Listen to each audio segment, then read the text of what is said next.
Hello and welcome to Heartbeat Alaska Native News and Native Information. I'm Jeannie Green. Thank you so very much for joining us. On today's program, we travel to the YK Delta. That's the Yukon-Kuskokwim Delta in southwestern part of Alaska. We take a look at an issue that's affecting the lives in a bad way of our Native people. And it's not just the people in the YK Delta. It's all over America and all over Alaska. The issue is tobacco use. I'll be back with today's program. It's a very important one. Thanks for joining us. Hi, I'm Angelo, originally from Scammon Bay. You're watching Heartbeat Alaska. We'll be right back. Welcome back. The use of tobacco not only affects those who use tobacco, but even those around them that don't use tobacco.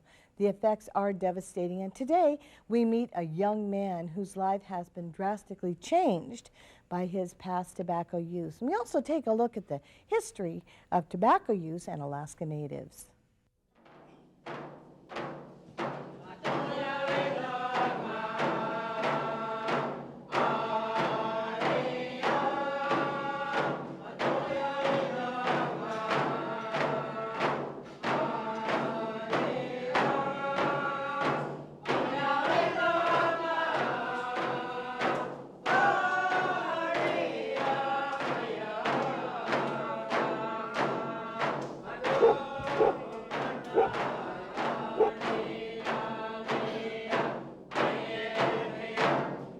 The Native people of Alaska are made up of many different nations, languages, and ways of knowing.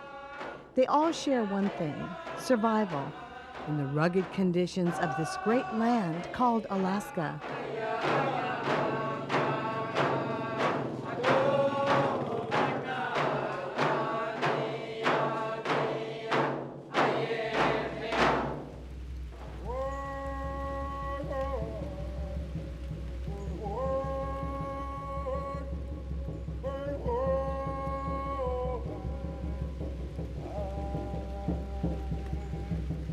It wasn't until contact with European civilization in the early 1700s that the Native people of Alaska learned the meaning of the word addiction, for it was the early Russian explorers that introduced tobacco to the innocence of Alaska's Aboriginal people.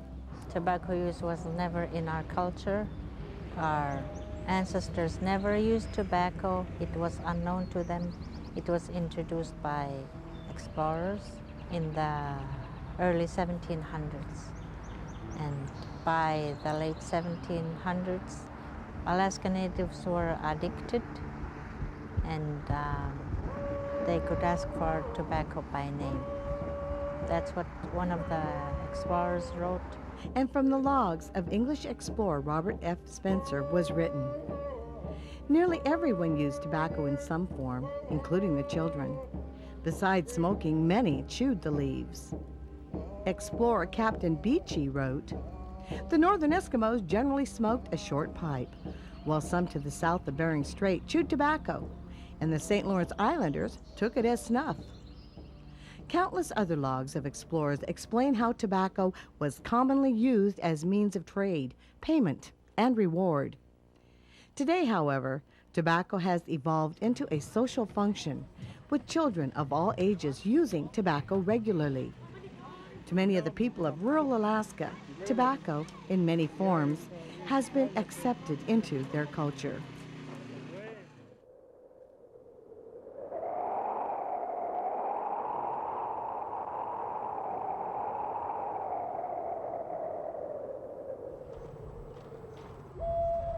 Meet Rodrick Demientieff of Bethel, Alaska. Rodrick smoked cigarettes for most of his life. I started to smoke when I was 13, just because my friends were smoking and I wanted to join the crowd and fit in just like everybody else. In those days, anybody could buy it, even kids, teenagers, in those days. It used to be 35 cents a pack and everybody would sell it. They didn't care to who, they just sold it. I was at fish camp, and our fish camp is about 200 feet up from the river. I had to rest about 3 times before I even reached the house at fish camp. And my wife and mother-in-law told me to come to the hospital. and I never quit coming. That's because on his visit to the hospital, Rodrick was given some very discouraging news. My doctor, she diagnosed me as having bullet, I think. It's not Ebola, it's bullet, and it's very bad emphysema. And I was on oxygen for about a year. You go to the store and buy grapes. That's how your lungs look, with little pockets all over. Mine were like shopping bags. The little bags popped, and I was breathing in bad air because I couldn't push all my air out. They said I had to get an operation. I'd lose 40%. Well, they said only one side I'd lose part of my lung. But when I was on the operating table, they looked at the other side, and the other side was just as bad as the other one, so they took out 40% of my lungs. Now I got hardly any lungs. I get blood into my muscles and my fingers and toes. It's always hard for me to walk. Nowadays I can't even work. I can't lift things. It's hard for me to bend down. I'm on pills, probably for the rest of my life. For Rodrick Demientieff, and for so many other Alaska Natives as well, life has changed dramatically because of tobacco. And for the youth of rural Alaska, if the same pattern of tobacco use and addiction continues, the outcome will be similar.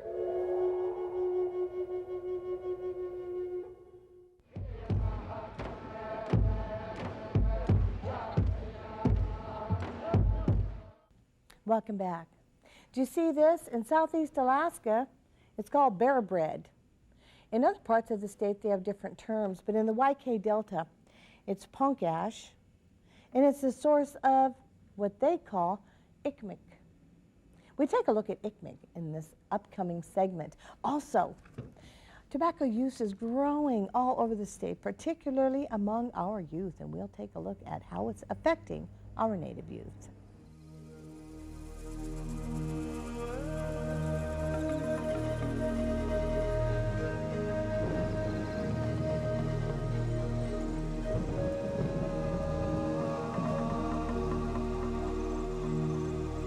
Over 50% chew tobacco. Underage. There's more underage chewers than they are overage. Here in the Yukon-Kuskokwim Delta, or YK Delta, the smokeless tobacco use rate amongst Alaska Natives is 52% versus 2% nationally. The YK Delta has an extremely high rate of respiratory disease in babies and young people. In fact, cancer is the leading cause of death in the YK Delta region. How old are you? 13. When did you start using tobacco? I started using tobacco 2 or 3 years ago. I don't know where I started.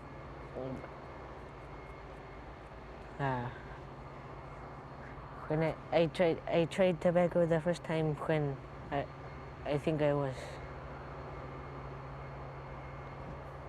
a little kid. And where did you get the tobacco? My grandpa. How often do you do it? 2 or 3 or 4 times a day. And is that every single day? Yep. I first started using chewing tobacco when I was I'd say about 8 years old. I started smoking when I was 17. Well, about 16, I used to sneak cigarettes from my dad and mom. I was about 10 or 11, just experimenting. When I was a little boy, I used to use tobacco ever since I was about 13 years old. Within the Alaska Native population, we're seeing double the addiction rates. And we're seeing 50 times the smokeless tobacco use rates in this region than we see nationally growing up, you see it everywhere. Everyone uses it. Everyone makes it. You see little kids chewing what we call ikmik, or now Copenhagen. So it's just everywhere. Everywhere you turn, you see kids using it, and it's nothing that's discussed very much. It's just like a way of life. They start at a very young age, maybe like 4 years old, and there's a lot of elementary kids using it too. In my village, they start off young, like 3, 4, and about 95% of the youth in my area are chewing tobacco, mostly Black Bull. Alarmingly, people in this region mix smokeless tobacco with an ash that they get from burning a fungus that grows on birch trees with their tobacco. This mixture, known as ikmik or black bull, raises the pH level in the user's mouth, and that increases the amount of nicotine that's absorbed and the speed at which it's delivered, which makes it highly addictive. The molecules are unprotonated in this case, so the user is actually freebasing the nicotine. One of my friends had some black bullin. That's what we call ikmik. It's black bull. It's like homemade nicotine. He asked me if I wanted to try it, and I got a little curious, so I tried it.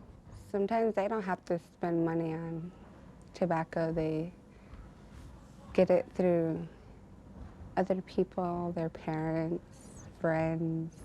Grandparents, aunts, uncles, and older siblings. I don't see very much like opposition to it, because grandparents even have their grandchildren or younger ones make it for them. Like I used to make it for my grandmother when I was very young. And tobacco is not only directly linked to cancer, including head, neck, and oral cancers, but is also known to cause chronic hypertension and increases the risk of stroke and cardiovascular disease. Well, no one ever told us how bad it was, or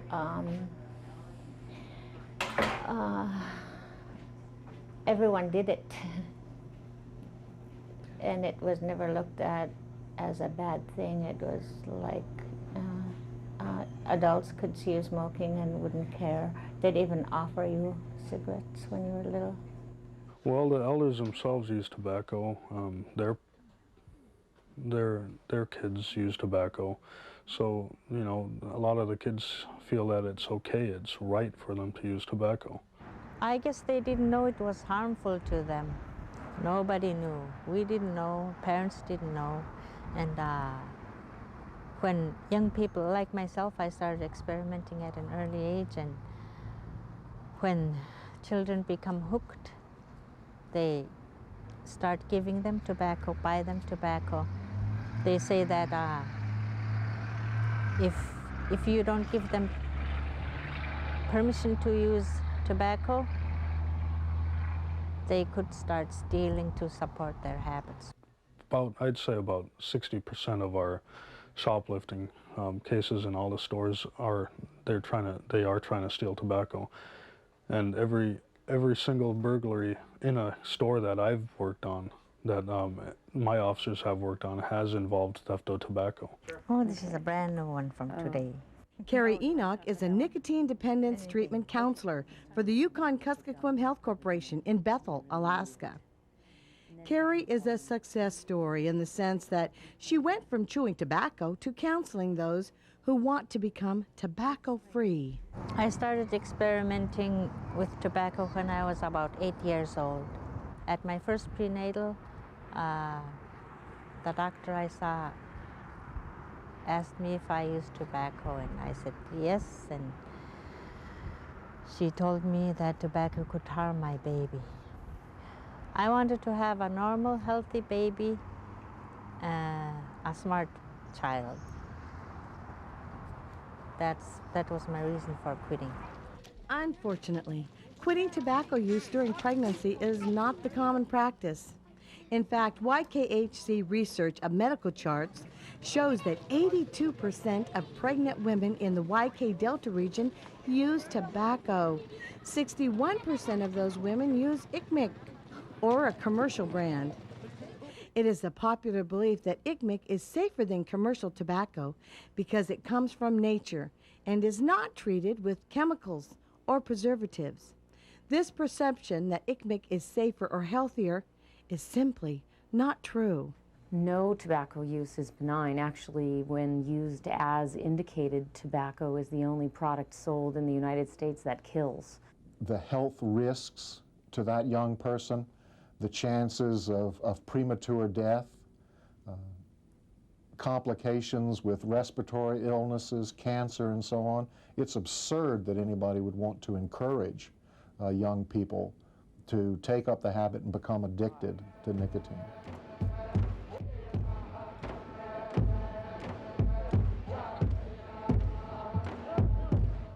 Welcome back. Well, as you can see, it's going to take teamwork among our own people to keep our villages tobacco-free, to get them tobacco-free to begin with. And let's take a look at how the state of Alaska is working towards that goal. LeRoy Davis is the Tobacco Enforcement Coordinator for the Division of Public Health. He has been preparing training materials for distribution to store owners and sales clerks to help them comply with state laws that prohibit the sale of any tobacco products to children under the age of 19. LeRoy is also working with local police officers and health and social service investigators to conduct investigations around rural Alaska to make sure that stores in the remote parts of the state are abiding by the law and are not selling tobacco products to underage buyers. Last year, investigations revealed that an alarming number of rural tobacco sellers, more than 70%, were ignoring the law and letting minors buy tobacco. Last year in our surveys, and we only went to a limited number of rural establishments, but we found that nearly, or actually over 70% of those businesses were willing to sell to the underage youth that we had go in and attempt to buy. 70% is totally unacceptable. Our statewide rate is well under 30%, and hopefully this year will be substantially less than that. And the federal rate maximum that the federals ask us to achieve is 20%. If the state fails to make the federally mandated 20% non-compliance rate, then the penalty that the law specifies is that Alaska could lose up to 40% of the funding it receives now for substance abuse treatment programs. Those are community-based programs, and so if we were to lose 40% of the funds that are helping communities deal with substance abuse, not just tobacco, but other substance abuse in their communities, the ripple effect could be enormous. On camera lights. Can I please see your ID? Our policy is anybody that looks under the age of 30 is to be ID'd. We keep at our check stands a calendar that says at what date they were born, they're allowed to buy tobacco. It used to be younger kids would stand out on the front porch and they would have older kids come in, people that are old enough to buy tobacco. In the past, we have had phone calls where parents will say, I'm sick, I don't feel well, I'm sending my child, and we just assure them that that is not something that we can do here in our store. We do not allow children to pick up cigarettes for the parents at all. And with good cause. If a store is caught selling tobacco to an underage buyer, the consequences can be devastating for first-time offenders. Our employees will be fined themselves if they are caught selling to minors, and also the store manager and the store itself will be fined if we are caught in non-compliance. Also, we lose our sale license for 20 days to start, and then it gets progressively higher after that. The penalties can increase up to $2,500 and a total of a year's suspension if there have been a number of previous violations at that business. If a business loses through the suspension of its tobacco endorsement, if it loses the privilege of selling tobacco for 20 days or 45 days or 90 days or a year, there are a number of consequences we can anticipate. One is the smokers in the community will probably have to go cold turkey, because not only will he not be selling to young people and children, he's not going to be selling tobacco products to anyone during that period of suspension. But on a more serious note, the impact of lost revenue can affect the workers in the store. It could result in a layoff, and as unfortunate as that is, that could be a downstream consequence. In the past, the illegal sale of tobacco products to minors fell primarily in the laps of store owners.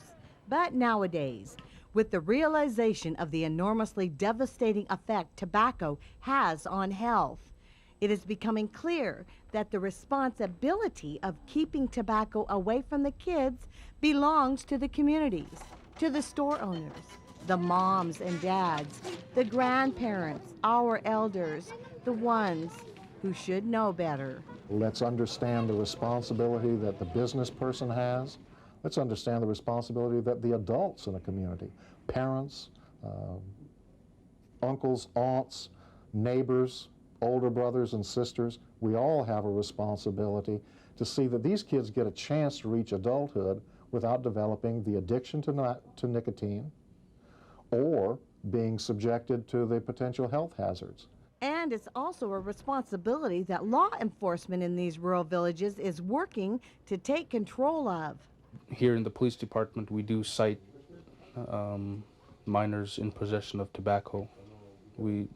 If we see them smoking, we do cite them.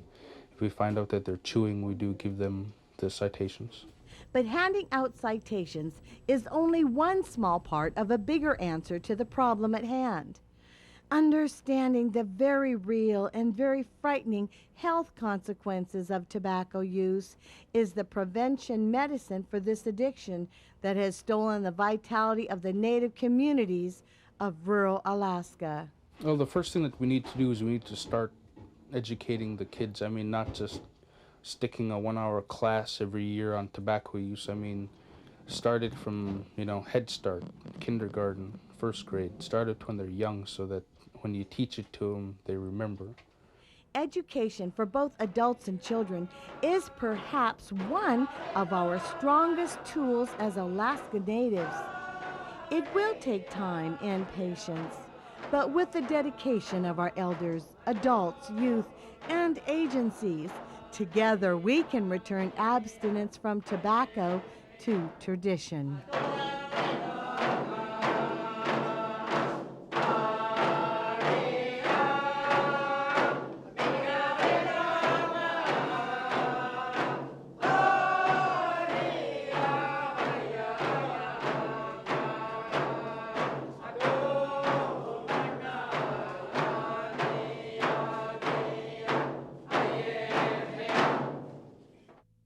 I want to thank those that were interviewed on Heartbeat Alaska for this story, in particular those that live in the villages. It took a lot of courage to step out and speak of using ICMIC and tobacco use.